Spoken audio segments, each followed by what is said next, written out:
નમસ્કાર શિક્ષક મિત્રો અને વિદ્યાર્થી મિત્રો.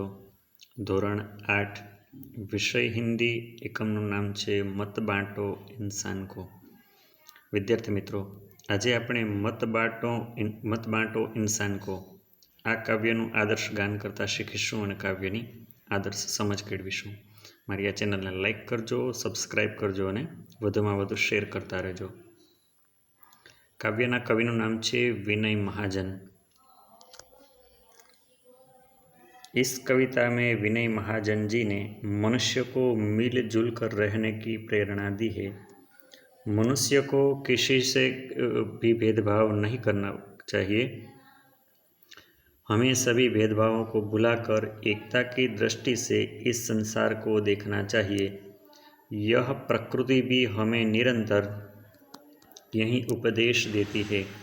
इस कविता में एकता, मिलजुल कर रहना, समानता आदि मूल्य समाविष्ट है.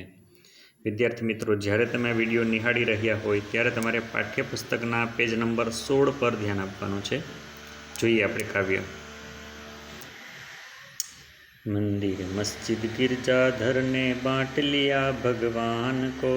धरती बांटी सागर बांटा मत बांटो इंसान को.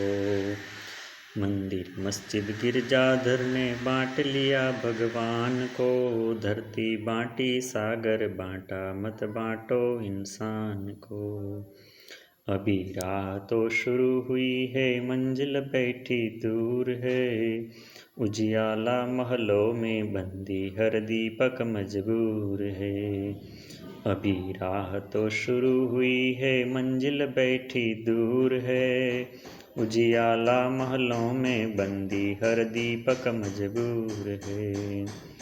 मिला न सूरज का संदेशा हर घाटी मैदान को. धरती बांटी सागर बांटा मत बांटो इंसान को. मिला न सूरज का संदेशा हर घाटी मैदान को. धरती बांटी सागर बांटा मत बांटो इंसान को. अभी भी हरी भरी धरती है, ऊपर नीलवी तान है. पर न प्यार हो तो जग सूना जलता रेगिस्तान है. अभी भी हरी भरी धरती है, ऊपर नीलवी तान है. पर न प्यार हो तो जग सूना जलता रेगिस्तान है. अभी प्यार का जल देना है हर प्यासी चट्टान को. धरती बांटी सागर बांटा मत बांटो इंसान को. अभी प्यार का जल देना है हर प्यासी चट्टान को. धरती बांटी सागर बांटा मत बांटो इंसान को. साथ उठें सब तो पहरा हो सूरज का हर द्वार पर. हर उदास आंगन का हक हो खिलती हुई बहार पर. साथ उठें सब तो पहरा हो सूरज का हर द्वार पर. हर उदास आंगन का हक हो खिलती हुई बहार पर. रौंद न पाएगा फिर कोई मौसम की मुस्कान को. धरती बांटी सागर बांटा मत बांटो इंसान को. रौंद न पाएगा फिर कोई मौसम की मुस्कान को. धरती बांटी सागर बांटा मत बांटो इंसान को. मंदिर मस्जिद गिरजाधर ने बांट लिया भगवान को. धरती बांटी सागर बांटा मत बांटो इंसान को. तो विद्यार्थी मित्रों, अहींया काव्यना कवि विनय महाजन छे. તેમણે આપણને પ્રકૃતિના તત્વો દ્વારા ખૂબ સારી વાત કરી છે. કાવ્યની સમજ જોઈએ. મંદિર મસ્જિદ गिरजाधर ने बांट लिया भगवान को. धरती बांटी सागर बांटा मत बांटो इंसान को. આ કાવ્યની અંદર સૌ પ્રથમ જ આપણને કહેવામાં આવ્યું છે કે માણસે જે એકબીજા સાથે એકતાથી હળીમળીને રહેવાનું છે મૂલ્ય સમાયેલું છે. હળીમળીને રહેવું જોઈએ આપણે એકબીજાની સાથે. મંદિર, મસ્જિદ, ગિરજાધર આ બધાની અંદર ઈશ્વર છે. ઈશ્વરનું તત્વ તો એક જ છે, એ અલગ અલગ જગ્યાએ સમાવિષ્ટ છે, એટલે કે અલગ અલગ ધર્મમાં વિભાજિત થયેલું છે. તો કાવ્યના કવિ છે એ લોકોને સંદેશો આપે છે કે તમે મંદિરમાં, મસ્જિદમાં, ગિરજાઘરમાં અલગ અલગ સ્વરૂપે છે પ્રકૃતિનું જે તત્વ છે, ખુદા, ઈશ્વર, અલ્લાહ કે ભગવાન, એમને બેસાડી દીધા છે. પણ હવે ધરતી બાંટી સાગર બાંટા, તમે ધરતીનું પણ વિભાજન કરી લીધું છે, સમુદ્રમાં પણ તમારી સીમા નક્કી કરી દીધી છે. પર મત બાંટો ઇન્સાન કો, માણસને છે માણસથી સાથે ભેદભાવ કરશો નહીં, એને એકતાથી એકબીજાની સાથે હળીમળીને રહે તેવા પ્રયત્ન કરવા જોઈએ. અભી રાહ તો શરૂ હુઈ હૈ, મંજિલ બેઠી દૂર હૈ, હજી તો રસ્તાની શરૂઆત થઈ છે, આપણું ધ્યેય છે તો બહુ બધું દૂર છે. ઉજિયાલા મહલો મેં બંદી હર દીપક મજબૂર હૈ, પ્રકાશ છે, જે ચેતના છે, કંઈક નવા વિચારો છે, એ કોઈ જગ્યાએ બંદી છે, કેદ કરેલા છે. હર દીપક મજબૂર હૈ, દરેક માણસની અંદર કંઈક ટેલેન્ટ છે, એને કંઈક કરી બતાવવું છે, પણ એની કંઈક ને કંઈક કોઈ પણ રીતે મજબૂરી બનતી રહે છે. મિલા ન સૂરજ કા સંદેશા હર ઘાટી મેદાન કો, મિલા ન સૂરજ કા સંદેશા, દેશમાં એવી બધી પણ ઘણી બધી જગ્યાઓ છે કે જ્યાં સુધી સૂર્યના કિરણો પહોંચતા નથી. હર ઘાટી મેદાન કો, કોઈ જગ્યાએ ખીણમાં છે સૂર્યનો સંદેશો પહોંચી શકતો નથી, કે એટલે કે સૂર્યનો પ્રકાશ છે પહોંચી શકતો નથી. તો અહીંયા છે આપણે પ્રકાશ એટલે યાની કે એક વિચારની વાત કરવામાં આવી છે કે મિલાન સૂરજ કા સંદેશા, સૂરજનો સંદેશો એટલે કે એવું કોઈ ચમત્કારિક વિચાર. હર ઘાટી મેદાન કો, દરેક ખીણ એટલે કે દુર્ગમ વિસ્તારો સુધી પણ હજી તે છે માનવતાનું મૂલ્ય ઘણી જગ્યાએ પહોંચી શક્યું નથી. ધરતી બાંટી સાગર બાંટા મત બાંટો ઇન્સાન કો, કાવ્યના કવિ એવું કહે છે કે તમે ધરતીના પણ ભાગ પાડી લીધા છે, સમુદ્રમાં છે પણ પોતાની સીમાઓ નક્કી કરેલી છે, હવે માણસ માણસ વચ્ચે છે વિખવાદ પેદા કરશો નહીં.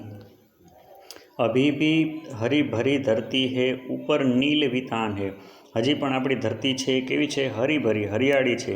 ઉપર નીલ વિતાન એટલે કે ઉપર નીલા રંગનું આકાશ છે. પર ન પ્યાર હો તો જગસૂના જલતા રેગિસ્તાન હે, પ્રકૃતિનું બધું જ તત્વ જો ભરપૂર હશે પણ એકબીજા વચ્ચે માણસ માણસમાં પ્રેમ નહીં હોય તે બધું જ રણ સમાન છે.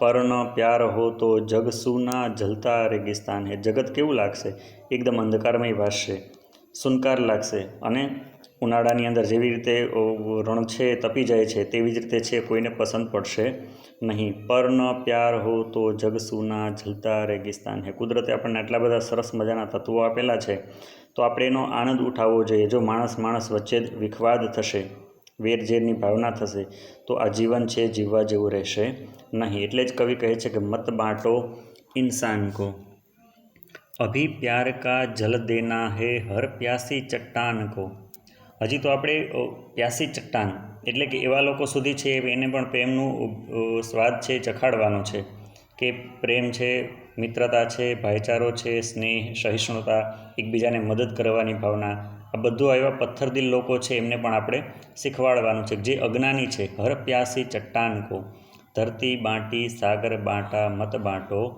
ઇન્સાન કો, એટલે કે કાવ્યના કવિ અહીંયા પણ કહે છે કે હજી પણ સમાજમાં એવા ઘણા બધા લોકો છે કે જ્યાં સુધી આપણે પહોંચવાનું બાકી છે, એની અજ્ઞાનતા દૂર કરવાની છે.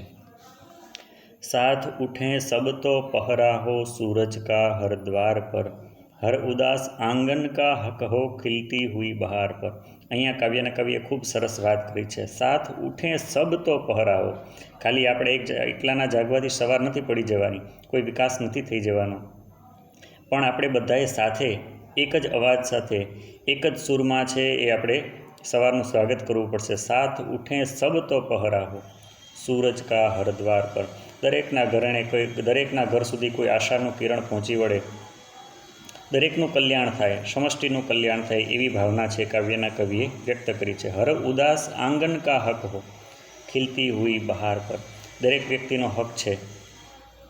હર ઉદાસ આંગન કા હક હો ખિલતી હુઈ બહાર પર, સવારની ખુશનુમા સવાર છે એના ઉપર બધાનો જ હક છે. તો કહેવાનો મતલબ અહીંયા કાવ્યના કવિ આપણી પાસે એવું કહે છે કે દરેક છે એને એના હકનું મળવું જ જોઈએ. રોંદ ન પાએગા ફિર કોઈ મોસમ કી મુસ્કાન કો, આપણે જે મોસમ રૂપી જે મુસ્કાન આપણું હાસ્ય છે એને પછી કોઈ નાશ કરી શકશે નહીં, એને કોઈ રોંદી શકશે નહીં. ધરતી બાંટી સાગર બાંટા મત બાંટો ઇન્સાન કો, આપણે અલગ અલગ ધર્મના લોકો હોવા છતાં પણ આપણે વિવિધતામાં એકતાનો આપણો દેશ છે. આપણે કાયમને એકતા, અખંડિતતા અને સાર્વભૌમત્વ બનાવી રાખવાનું છે. માણસ માણસ વચ્ચે છે, ઇન્સાનિયત છે, મિત્રતા, પ્રેમ, મોહબ્બત આ ગુણો છે ક્યારેય નાશ ન પામે એની ફરજ છે એ આપણી છે અને આપણે જાળવી રાખવાની છે. ધરતી બાંટી સાગર બાંટા મત બાંટો ઇન્સાન કો. તો વિદ્યાર્થી મિત્રો, અહીંયા કાવ્યના કવિએ છે આપણને ખૂબ જ સરસ વાત કરી છે કે એકતા મિલજુલ કર રહના, સમાનતા. આપણે અગાઉ પણ ધોરણ 6 અને 7માં પણ આવા જ કાવ્યો ભણી ગયા છીએ. તો જેના દ્વારા પણ છે આપણને એવી જ સમજ આપવામાં આવી હતી કે આપણે બધા એક છે. જેવી રીતે કે હિન્દ દેશ કે નિવાસી સભી જન એક હે, રંગ રૂપ વેશ ભાષા ચાહે અનેક હે. તો આપણા દેશની અંદર આપણો દેશ છે વિવિધતામાં એકતાને વરેલો દેશ છે. તો આ કાવ્ય છે વિદ્યાર્થી મિત્રો તમારે કંઠસ્થ કરવાનું છે અને વિડીયો દ્વારા છે કાવ્યની છે આદર્શ સમજ કેળવી લેવાની છે. ફરી પાછા નવા વિડીયોમાં મળતા રહીશું. નમો નમઃ.